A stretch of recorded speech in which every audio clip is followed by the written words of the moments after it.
আসসালামু আলাইকুম viewers, welcome back to my channel. আজকে আমি আপনাদের সাথে একটি নতুন রেসিপি শেয়ার করলাম। এটা আমি নিজেও প্রথমবার করেছি, তো এটা খুব মজা ছিল, খুব সুস্বাদু ছিল, তাই আপনাদের সাথে এটা শেয়ার করার চেষ্টা করলাম। তো এই যে কচু, আর এই কচুর গোড়ালি ছিল আমার আগের, এই যে কিছুদিন আগে আমি কচু ভাজি খেয়েছিলাম, তো এই বাকিটা রয়ে গিয়েছিল, চিন্তা করলাম একটা রেসিপি করে ফেলি। তো যাই হোক, এই যে বুটের ডালটা ভিজিয়ে রেখেছিলাম সারা রাত, তারপরে সিদ্ধ বসিয়ে দিয়েছি। ডালটা হাফ গলে এসেছে, আর কচুগুলো কিউব করে কেটে রেখেছিলাম সেটাও দিয়ে দিলাম। এখন এর মধ্যে সামান্য পরিমাণ লবণ আর একটু হলুদ মরিচের গুঁড়া দিয়ে তারপর একটু নাড়াচাড়া করে তারপর ঢেকে। তারপর এগুলো গলে একদম শুকিয়ে গিয়েছে, এই তো ব্লেন্ডার করে নিলাম। এখন দিয়ে দিব এক একটি করে উপকরণ।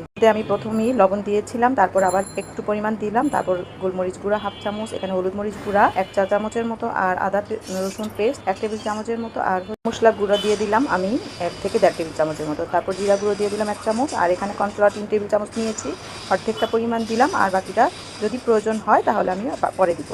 তো আমি একটু মেখে দেখেছি যে আমার ডোটা একটু নরম ছিল, তারপর বাকি পুরোটাই কর্নফ্লাওয়ার দিয়ে দিলাম। আর এখানে পেঁয়াজ কুচি দিয়ে দিলাম আধা কাপের মতো, আর কাঁচামরিচ 6 থেকে 7টা কুচি করে দিয়েছি। এর মধ্যে ধনেপাতা দেওয়া যায়, কিন্তু আমার ঘরে ধনেপাতাটা খুব একটা পছন্দ করে না, তাই আমি তো এর মধ্যে একটি ডিমও ফাটিয়ে দেওয়া যায়, কিন্তু এখানে আমার ডোটা খুব নরম নরম ছিল, তাই আমি দিইনি। তো এখানে হাতে একটু তেল মাখিয়ে তারপরে আমি এগুলো গোল গোল টিকিয়ার মতো বানিয়ে নেব, যেভাবে স্বামী কাবাব বানায় না, ঠিক সেইভাবে।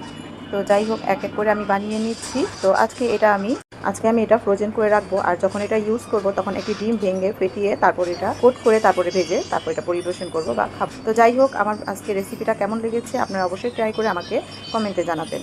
সেই পর্যন্ত বিদায় নিচ্ছি, দেখা হচ্ছে সামনের ভিডিওতে। আল্লাহ হাফেজ।